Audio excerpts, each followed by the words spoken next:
Welcome to Medieval Chronicles 1066, where history comes alive.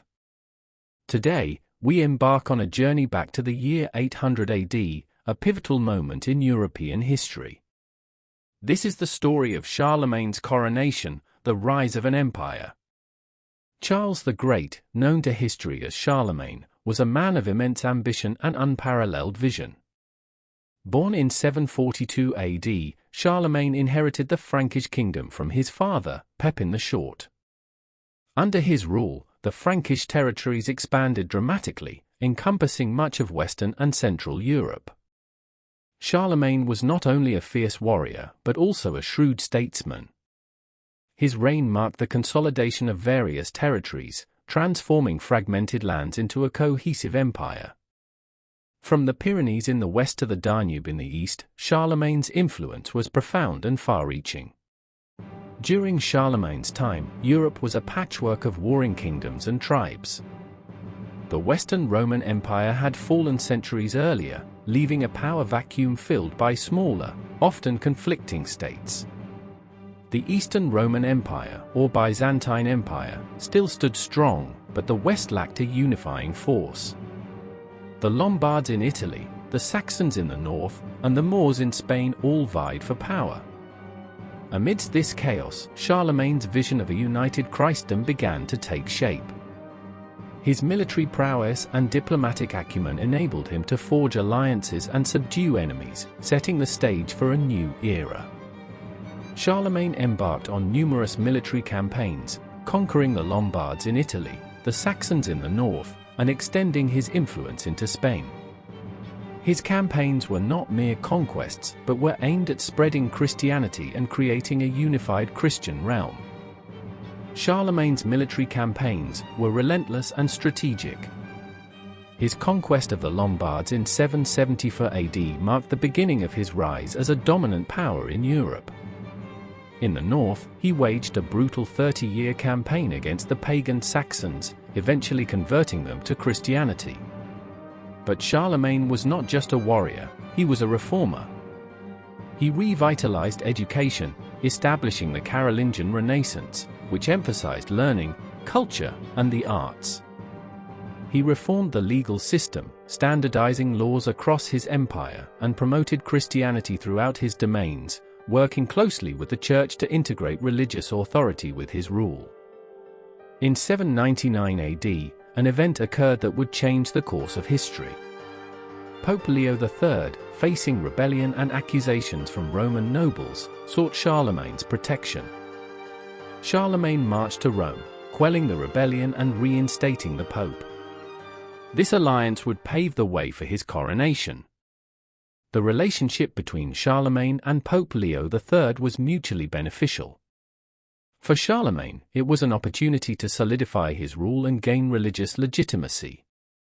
For Pope Leo, it was a chance to secure a powerful ally. Charlemagne's journey to Rome was not merely a political maneuver, but a calculated step towards a grand vision of a unified Christian empire. On Christmas Day, 800 AD, inside the majestic St. Peter's Basilica, Pope Leo III placed a crown on Charlemagne's head, proclaiming him Emperor of the Romans. This act symbolized the fusion of Roman, Christian, and Germanic elements, marking the birth of the Holy Roman Empire. The coronation ceremony was grand and symbolic. As Charlemagne knelt before the Pope, the act of crowning him Emperor of the Romans was laden with historical significance. It was a revival of the ancient Roman Empire in a new Christian form. The title Emperor not only elevated Charlemagne's status, but also established a precedent for the divine right of kings, intertwining religious authority with political power. Charlemagne's coronation was more than a mere crowning, it was a declaration of a new era. The Holy Roman Empire sought to revive the legacy of the ancient Roman Empire, but with a distinctly Christian character. It also marked a significant shift in the power dynamics of medieval Europe, emphasizing the Church's influence over temporal rulers. The significance of Charlemagne's coronation extended beyond his reign. It set a precedent for the relationship between the Church and state, with the Pope wielding the power to crown emperors.